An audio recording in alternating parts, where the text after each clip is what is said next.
There we All go. right. Hello. All right. Hi, everybody. This is Doc B from Helping Hands Pet Hospice. And we're going to talk a little bit today. We're doing a live on Thanksgiving or holiday dangers or holiday concerns with pets. And with Thanksgiving coming up next week, I thought that we would start with that. So if you have questions, please feel free to ask them in the comments and we'll see them. Also, just give us a shout out, tell us you're here and where you're tuning in from, and we'll get started. We asked for questions ahead of time, so we have that and we've incorporated that into a lot of what we're doing. But if anything comes up and you'd like to ask a question, please do. So the first thing we're going to talk about is Thanksgiving food dangers. And so our poor pets, like we've been through the ringer this year, and our poor pets have been through the ringer. You know, they were used to, all of a sudden we were home, and that was a big adjustment. And then, you know, when people, if they were able to go back to work, went back to work, then that was a big adjustment. And now, you know, looking at holidays potentially and having people home or having visitors, that, you know, they're just going to have all kinds of problems. So we'll control the things we can control and talk about foods at Thanksgiving. And basically all of them is the answer to what foods are dangerous at Thanksgiving. It's really important that we don't suddenly start giving our pets table scraps, especially as rich as the food is during the holidays. Oh, and I see Erica and Marilyn logged on. Hi, guys. It's good to see you. So just remember, like, you know, if we ate Thanksgiving food every day, we'd be sick all the time because it's loads of fat and sugar. And it's rich for us. So for our pets who, you know, a lot of them eat just pet food, just dog food or just cat food, to suddenly spring these things on them because we feel like they're missing out. What they're missing out on is a trip to the ER with an inflamed pancreas or with what we call garbage gut when they get into the trash or when they eat a whole bunch of stuff they shouldn't be eating. So we want to avoid that. And I know my dogs are especially good at, you know, we get the table set for Thanksgiving and we keep bringing more food out, but then there's not always somebody guarding the table. And so they have gotten up onto the table and we can hear the clanking of the dishes because luckily, like toddlers, they don't realize that sound travels. So they're getting into the food while we're just standing a few feet away. This year, we won't have that problem because we're doing an outdoor socially distanced Thanksgiving with a very, very small group because we're trying to be careful with COVID and not take any of us out. Marilyn says, and salt. Yes, all of the salt. There's just so many bad things about our Thanksgiving dinners that we have to be careful about. So, it may be a temptation to give your pets some, turkey skin or gravy or mashed potatoes. That is a no-no. So please be careful with that. The other thing to remember is I heard this at a lecture once and it really stuck with me is that giving a cat a cube of cheese is the equivalent of giving a person a Big Mac. So not only do we give our pets food they shouldn't eat, we give them way, way too much. Cat tummies and cat tummies are very small. Small dog tummies are very small. Big dog stomachs are obviously bigger, but we want to protect our pets. And the last thing you want is to fill up on all this delicious Thanksgiving food and then have to wake up from your post-Thanksgiving nap and take your dog or your cat to the emergency room because they're vomiting and having diarrhea everywhere. And it doesn't necessarily happen that day. It can happen later on. But it is not something anybody wants to have to do. And it's certainly not something you're going to feel thankful for. So let's avoid giving our pets things. Some people have suggested maybe putting some of your pets' dog food or cat food on the table and then giving them some from the table so they feel like they're getting something. First of all, we don't want them to associate our kitchen table with food if we can help it, because that means every day is Thanksgiving and they're going to want food from the table. Also, you shouldn't be handling dog or cat food and then eating your own food and putting your hands in your mouth because there can be bacteria and things that can get beyond that food that can make you ill. So I would suggest either putting your pets up somewhere with a Kong full of food to distract them, or giving them some other way to expend energy. Maybe take them for a walk before you start celebrating. And so hopefully they're kind of tired and wanting to hang out and relax instead of begging at the table. So if you do have beggars at the table, be tough, be strong. We're thinking about you. And hopefully your pets will not manage to get anything off the table and into their mouths. Okay, so our next thing we want to talk about is danger from decorations. Okay, so I've noticed there's a lot of holiday decorating going on even before Thanksgiving. I woke up to the clock radio the other morning, and they were playing Christmas songs, and I think it was like the 13th of November. And I thought, oh, and I love Christmas music, but I was not ready for it then. I like it after Thanksgiving. But with COVID and everything, and how tough this year has been, I can understand why people are decorating early. And I actually pulled out all my lights and decorated my house on Tuesday. And it was lovely, and it made me feel happy. But we have to remember that there's danger from decorations. And a lot of times, if you're like me, your decorations have been sitting in the storage unit or in the garage or in the attic. And things tend to degrade as they get up there. So watch out for any little pieces and parts that may fall off of decorations, little bells, little berries from fake holly and that kind of thing. Make sure that you don't leave those out for your pet. We want to watch out if we're putting up Christmas trees. The water, especially if live Christmas trees, the water can sometimes have fertilizers in it that you put in it, or it can gather tree sap and things like that. You don't want your pets drinking that. So if you can cover it at all, that's a good plan. Also, the sap from the trees, if they chew the tree, that can be bad for them as well. And then artificial trees, if they chew and swallow, there's chemicals in the tree, there's chemicals in the needles, and then the needles from live or artificial trees can get in their stomach and intestines and cause irritation or even a blockage if they're really serious about eating them. We also want to watch out for tinsel. I'm sure most of you who have kitties know that tinsel is definitely a bad plan. That can create what's called a linear foreign body. So it gets balled up in the stomach and then goes down the intestines, and then it pleats them like the waistband of a pair of pants. It is extremely uncomfortable and very dangerous. So especially if you have decorations up and your kitty or your dog has been really interested in them, and then suddenly they're having vomiting or diarrhea or not wanting to eat, be sure you get them checked out, because foreign bodies stuck in their stomach and intestines are extremely common this time of year.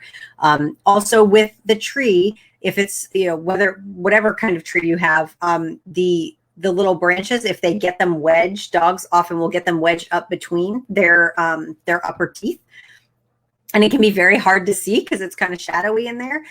So be careful if they're pawing at their mouth or acting uncomfortable, then make sure that you get them checked out. And we all know that the veterinarians have been overwhelmed this year. Ever since COVID started, it's just been craziness. So don't wait till the last minute if something is wrong, because you may end up unable to get in somewhere. So just be super careful and keep your baby safe. Let's see, what do we have over in the comments? Susan Ford, what do you mean, especially at my house? All right, I'm going to need a comment for you to explain yourself, because I'm feeling insulted now. Oh, thanks. Cheyenne's going to put it up there. Now I feel like Tweakers is just saying rude things to me because it's Tweaker's picture. So anyway, those are some things with decorations to be careful of. Also, just be aware, like tree bags, cardboard boxes, anything like that, your pets may decide to go hide in or play in. So just make sure that you don't take them back to the storage unit while they're still in the box.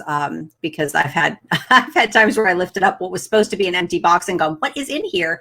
And it was my cat Pirate, who was trying to live in the storage unit for the rest of his natural life. So, oh, Susan says, I already have the decorations up. Yes. Well, I have 2 naked trees, and a bunch of mismatched Christmas lights outside, but it makes me very happy. So I'm going to go with it. Okay, next topic.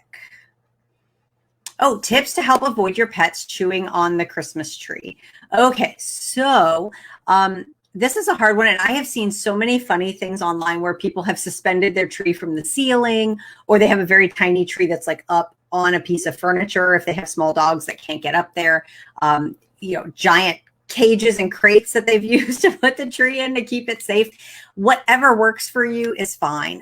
There are products that can help your pets not want to chew on the tree. There's one called Bitter Apple. That's a spray. This is not the be all end all. There are dogs that will, shoot that stuff out of shot glasses if you give them the opportunity, because they don't care. They're chewing no matter what.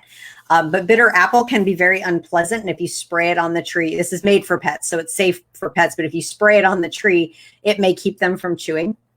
I find that like Listerine mouthwash, if you put it on a cotton ball and then rub it on the wires, that can help, or you can mist it on the tree. It will make your house smell very minty. I don't think anybody would mistake it for peppermint, but it's, maybe they have a peppermint flavor that smells a little bit more pleasant. But certainly getting, like, if you have a kitty, putting their scratching post near the tree, and if you see them getting into the tree, move them to the scratching post and put some treats and catnip on the scratching post. Also, don't make your tree attractive. So, if you have a pet that's really good at deciphering what's in boxes, don't put cat toys, cat treats, dog toys, dog treats wrapped under the tree. Or you're liable to have all of your presents opened for you before the holiday. So these are just some little things, but what you want to watch out for wires. And that's my main concern with them chewing the tree. They can get sick from the actual needles and bark and, or the fake needles and bark. But if they chew and happen to chew into one of your strands of lights, then you're going to have an electrified pet. And that's not good for any of us either. So those kind of things can help. I know it's adorable to have a pet bed under the tree, and they want to get under the tree. That may not be the best plan, because if they're sitting right there and the lights are sparkling and the branches are dangling in their faces, they may be tempted to chew. So a little bit of a deterrent might help. Also, kitties tend to dislike the scent of citrus. And so if you have a nice citrus scented spray that you want to put on the lower part of the tree, that's good. Kitties also tend to want to climb the tree. And so knocking the tree over is a problem. My cat chews the fake tree. Yeah, we would never plug it in. Yeah, I understand, Cassie. My kitties don't live indoors anymore. They have their own screened in room. Or I say there's only one left. Pirate has his own bachelor pad that's completely screened in, and he gets all the nature sounds and nature smells, and he loves it out there. But back in the day, he definitely liked to nibble on the tree. Erica's going to hang the tree on the wall this year. I've seen that too, where you can actually do like half a tree and then it comes out, around from the wall. But being cats, unless they're old and arthritic, they're probably going to find a way to scale it and get into it. But I would definitely Google keeping your cat out of the Christmas tree, because that you would be amazed some of the stuff. I bet Pinterest is loaded with things to help keep your cat out of the tree. But I think deterrence and just giving them something else more attractive, a new bed full of catnip and treats, or, Kongs with peanut butter, but we keep them away from the tree, and the tree is not a place where we play or hang out, can really make a difference. Okay, what else do we have, Miss Cheyenne? So if your pets happen to get into something this holiday season, I highly recommend that you write down this number and have it available. There's also an app for your phone that you can download, but it's the ASPCA Poison Control Center. Their phone number is 888-426-4435. This is 24-hour a day, 7-day a week availability of someone to talk to you about your pets if they have eaten something that they shouldn't have, and potentially poison themselves. So things like medications, chemicals, even some foods. So like raw yeast dough can be very, very dangerous to pets. Things like Play-Doh that are full of salt, or homemade Play-Doh that you make with salt and flour, that can be very dangerous to pets.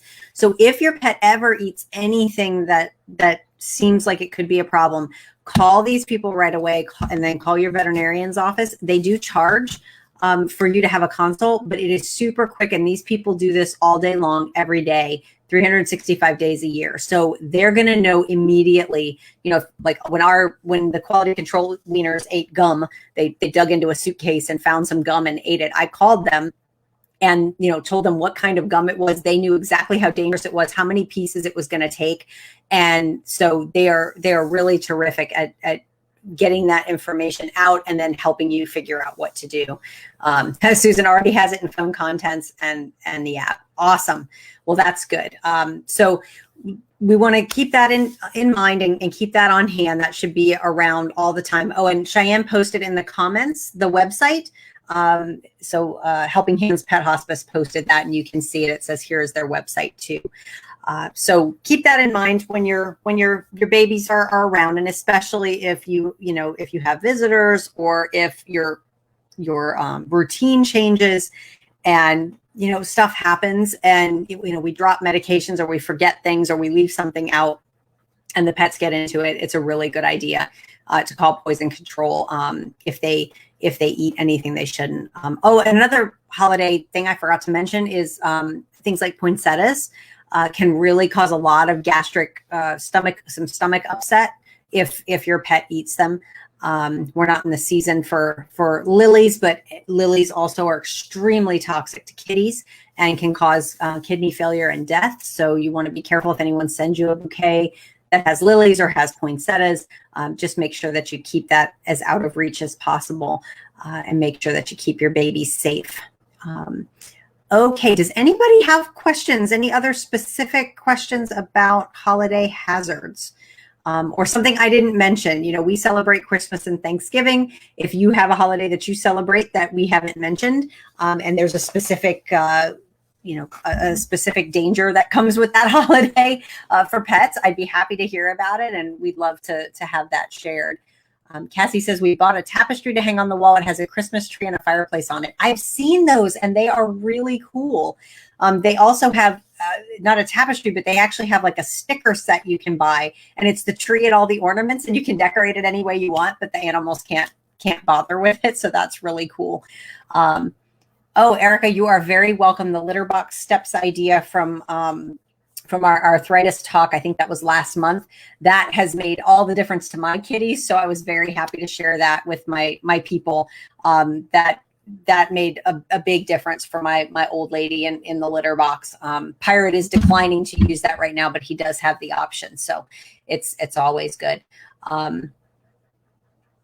And also, if you're going to be outdoors, I know a lot of us are trying to avoid COVID, and we're having outdoor celebrations. So please, especially if you live in Florida, if you've got pools, if there are insects, snakes, keep a close eye on your babies. And if you're going to be celebrating and not paying attention to them, it's probably best to keep them indoors and where it's safe. So if anything happens to your babies, I would feel terrible. So everybody, please stay safe. I know this year is kind of crazy, and that we're all not getting to celebrate the holidays quite how we wanted. So hang in there, stay strong. I know it's hard. We all have COVID fatigue. There's nothing I'd like better at this point than to have 50 people over to my house and get to hug everybody and visit.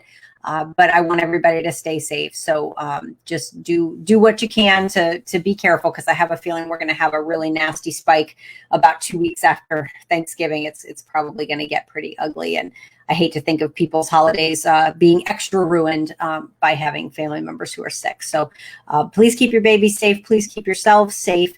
This is going to be the last live, at least that's my plan for the year. I'm going to take December off to take some time for myself. So we will be back in January, hopefully, to talk about a new topic. So if there's anything that you want to hear about next year, go ahead and put it over in the comments, and we'll write it down. Happy Thanksgiving to everyone, and every holiday that you guys celebrate. I hope that you have a good one, and that you're able, even if it's not in the traditional way, to visit with family and friends, and to try to relax and enjoy yourselves a little. I know this year has been really hard.